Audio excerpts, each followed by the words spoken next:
welcome to the Geek Legion of Doom, and this is the second list of the year, and this one of course is the somewhat negative list. Now I'm going to frame this as my least favourite movies of 2025.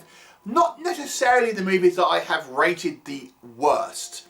And the reason I've done this is just because I've done all the reviews, so you can kind of see what I've actually rated the kind of the lowest. But even though I've rated some movies maybe lower than ones that may appear on this or in different order, maybe they've had a little bit more entertainment value while still being a kind of a, not a good film. These are the movies, if I had to watch all of the films I've reviewed again, these are the 10 that I really wouldn't want to watch again. They might have some merits, but I just found them like pretty unwatchable for one reason or another. I also have taken into consideration the kind of the budgets.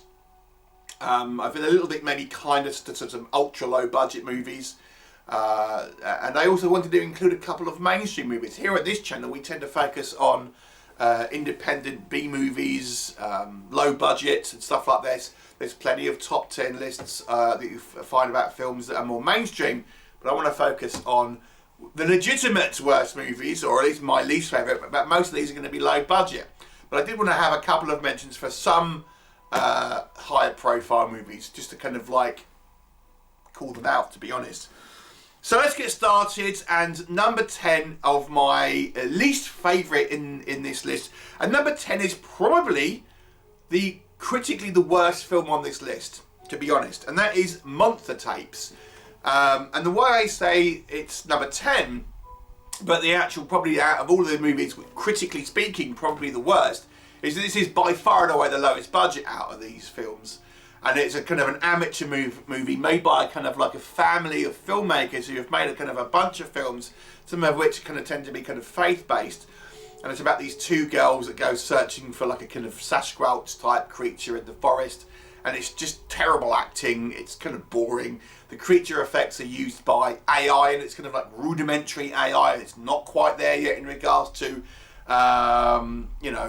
effects and things like that. It really kind of stands out. So there's nothing really to be kind of said on the positive column of this one, outside of it's a weird oddity in regards to, one of the kind of these indie movies that have started to use kind of AI at its infancy in filmmaking, and it's clearly going to stick out quite badly in the next kind of few years. So yeah, Monster Tapes is not a good film, probably the critically worst film on this list, but I'd give it a little bit of leeway because it is such a low budget movie. Number 9 is Its Name Was Mormo, and this was a movie I reviewed early on in the year, and it's a found footage movie, and it's not necessarily a terrible film, but it's just incredibly dull. It doesn't really do anything outside of what you haven't seen in found footage movies before. It has a kind of somewhat of a convoluted plot to a large degree, somewhat kind of unlikable characters. It really was quite sort of just totally forgettable and dull. So yeah, Its Name Was Mormo. Not a great found footage movie. Number 8, sticking with found footage, and we're talking Bloat.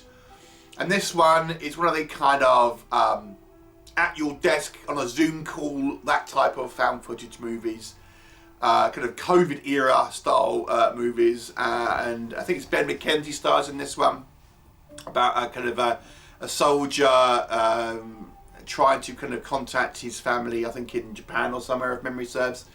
And it's lots of just watching screens, people looking at screens. A concept which I think is a little bit of a weighted concept. He's trying to kind of set this back up to try and help his family, but yeah, it's just not a good film overall. It's pretty uninspired and dull again, and it doesn't really kind of make use of the kind of somewhat interesting premise that I think it sets up. I think it sort of squanders it. Yeah, so Bloat was bloated. Number 7 is First Moon, and this is actually a werewolf movie where we barely see the werewolf.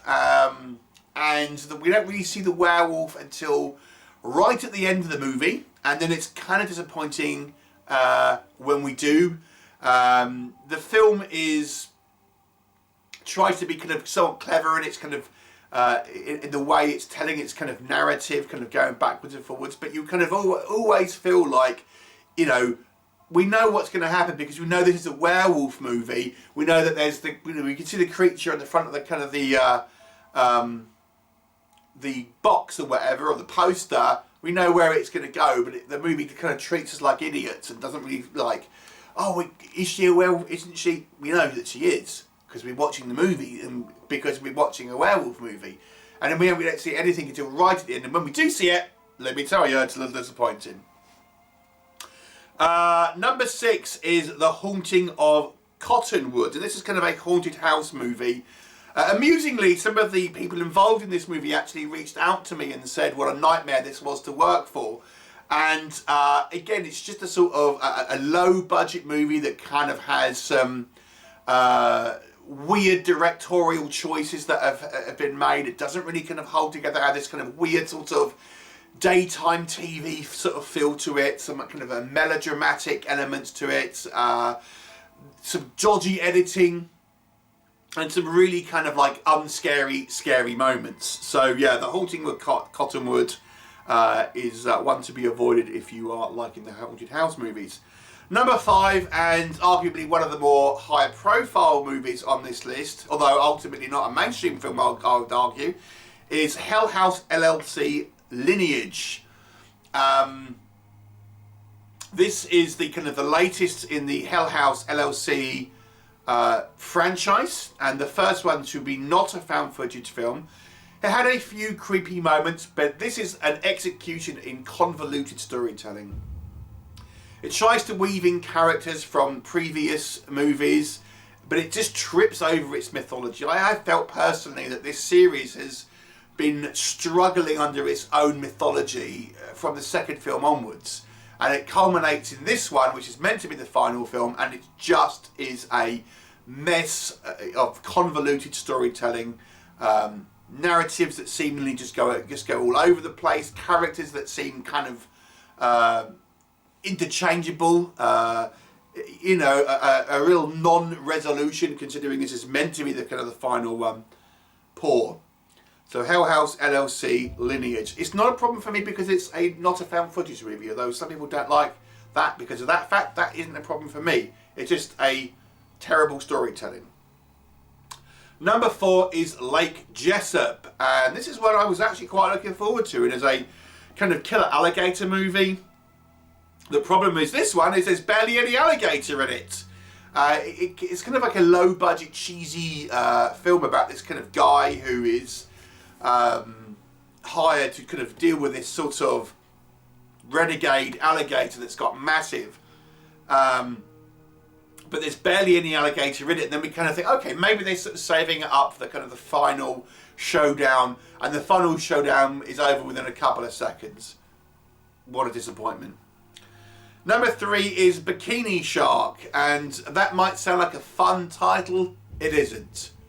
It is a stupid, one of these stupidly quickly produced films that come out of certain UK film studios that are made to over a weekend turn out and whack out on a shelf and are just turds, quite frankly. And as fun as a concept that this might have been, about some sort of toxic underwear, it doesn't make any sense, and it's just boring, and it doesn't really lean into that what could have been a real schlocky TNA sort of style movie.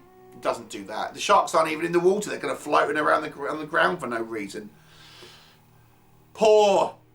Number 2, and the biggest, most mainstream movie on this list. I wanted to include at least one proper mainstream film, and that is Captain America Brave New World.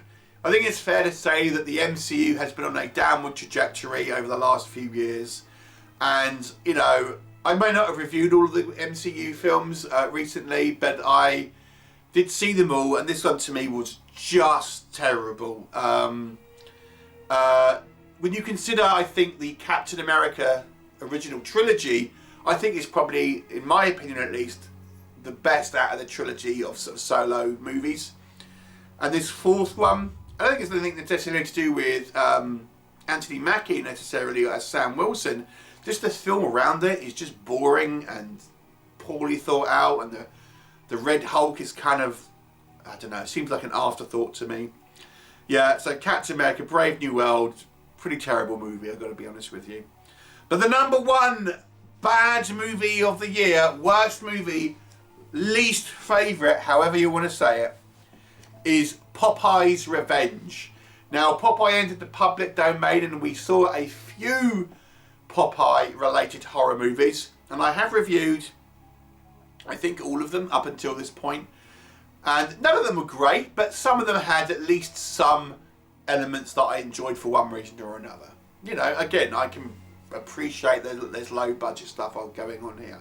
But this one, and again, it's by one of these UK film studios that bang out these kind of less than average movies, shall we say, in quick succession. And this is the worst movie of the year because the concept is completely wasted.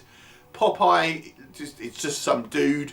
It's very rubbish, it's very silly and not at all entertaining. So there you go. That is my least favourite movies of 2025. Always a harder list to do than the best list, I've got to say, because I barely remember these ones because they're so rubbish.